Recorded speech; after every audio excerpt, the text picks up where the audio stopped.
A Danish expert has said that both Russia and the EU are losing in the energy crisis, and the US is acting on its own interests by raising interest rates. Many European countries are dependent on Russia's energy supply.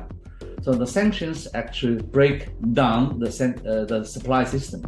Russia is losing, but Europe is losing also. And recently, according to the director of German bank, she claimed that the sanctions actually is more harmful to Europe than to Russia than initially expected. The Federal Reserve finally decided to raise the interest rate. It's aiming to resolve the problem of high inflation, but at the same time, it transfers the problem to other parts of the world, making the global economic recession.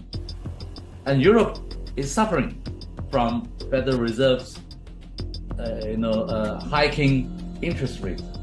Okay, so it means that Europe is suffering, and United States is using its financial balance power to gain a lot from this difficult situation.